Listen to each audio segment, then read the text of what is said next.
Hey guys, this is Austin, and this is the portable Xbox One S setup. So, no, hang on a second, this is not right. Now this is a little bit more like it. So this is the Xbox One S. Now you might be asking, why are we using the One S as opposed to the newer and more powerful One X? Well, first of all, it's going to be easier to power the One S, so because this is going to be a fully portable setup running on battery, this guy's gonna last a lot longer. But the second reason is the screen. While the One S will technically output 4K, pretty much all of the games are going to be running at 1080p or below, which is where this comes in. So this is the G-Story display for the Xbox One S. The idea here is that this is actually going to mount onto our Xbox, sort of like a laptop, and because it's going to be full 1080p, it actually shouldn't look too bad. Take a look at the box, and not only will you see this monitor, but you'll also see the PS4 Pro option, which is very similar to what we did when we built the ultimate PS4 Pro. There's some key upgrades with this one though. So not only does it support HDR, which we'll see how good that actually is, but impressively, it also is going to support AMD's FreeSync. Now this is not available on the Xbox One yet. However, an upcoming patch will allow FreeSync monitors to work with the One S as well as the One X. So once that's available, that actually might make a pretty big difference to actual gameplay. So as you can see, we're getting an 11.6-inch display with a 1080p resolution. But what's kind of cool with this is that not only does it have dual HDMI ports, but it's also going to have the speakers built in. Pop open the box, and the first thing we're going to see are the accessories. And here we have our actual display itself. So you can see it matches the Xbox One S pretty well. I think it's a touch brighter, but this is also an Xbox that might be a little bit dirty right now, so that's actually gonna be pretty close. So the next question is, how do I actually mount it? Doesn't seem like there's like an obvious way to mount this. So 2 clips on the sides later, we have what looks to be an Xbox One S laptop. So you can open up the screen, close it, and it doesn't look crazy. Although I will say that there's nothing holding the screen down like this, so you might want to be a little bit careful with putting this in a bag. However, that's actually a fair bit of the way of getting our Xbox One portable. However, that is out, not anywhere near ready. It's okay, it's not a real video until I've drawn blood or hurt my funny bone. Next up, we have the iPrigent solar portable battery generator thing. The idea here is that this is a pretty powerful battery bank that you can charge either via solar, or what's gonna be a lot more practical is to just plug it into the wall. But importantly for us, it's going to have a full outlet. So we can power not only our monitor, but also our Xbox One S. Or at least that's what I hope we'll be able to do. We haven't tried it yet. Whether you're climbing in the Himalaya, living in your village while you travel in the world, or camping on the beach, we will keep you powered. I feel so safe and powered thanks to this generator, I guess. All right. So it's metal, it feels like a car battery, but importantly for us, in addition to our USB ports, which actually might come in handy for the monitor, but importantly, we do have that full outlet. So if we plug it in theory, this should be capable of delivering enough power to run everything we need. You know what? This actually doesn't look all that ridiculous right now.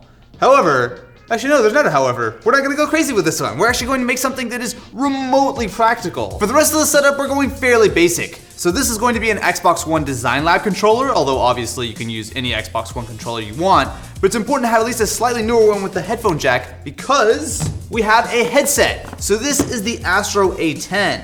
Now, it's of course not going to be super necessary to have a headset, but because it's going to be a portable setup and we might not always want to actually rely on the speakers here, it's going to be nice to have this guy we can plug into the controller. So to make this fully portable, we have the Peak Design Everyday Bag. Now this is actually Ken's everyday bag, right? Yeah. Oh wait, I just said everyday. It's everyday! No, I almost did it, but I didn't do it. You're welcome. What's nice about this is that it's going to be fully modular. So in addition to the awesome little clasps that you have to open up to the top section, if you want, you can just unzip the side and everything in here can be pulled out.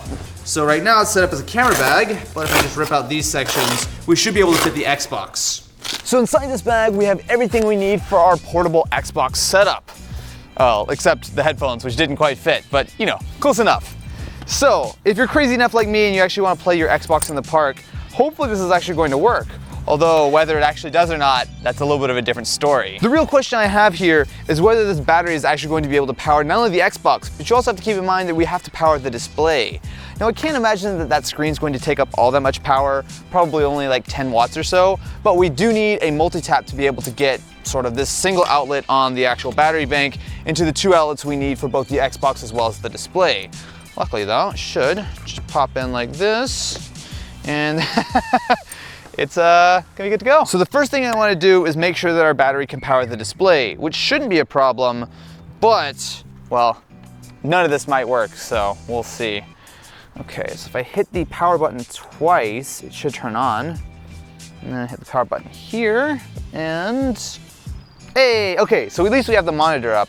Now let's plug the Xbox in, and I really hope this works. Otherwise we're gonna have to like redo this entire part of the video. All right, plug the Xbox in, and because we broke our home button, I'm gonna hit the disk eject button, but if you give it a second, it will turn on.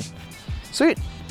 So I still need to plug in the HDMI, but I think we actually might be okay here. Hey, okay, so we have our fully portable Xbox One setup.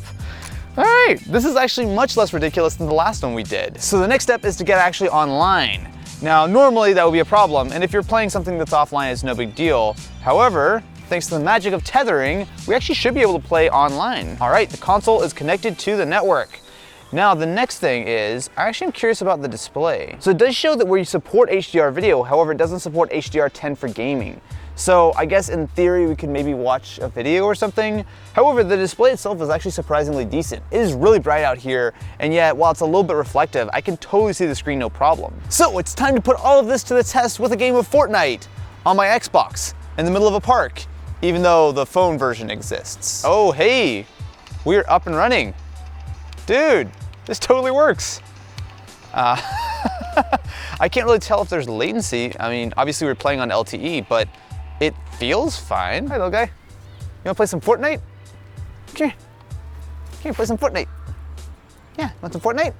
Oh, I don't have anything for you. Sorry, don't bite me, please. All right, so the squirrel approves of Fortnite. I have no idea where I am. Oh, okay. Dude, he's totally just chilling here. Who just does not care. I'm actually not totally sure how long this is going to last on battery.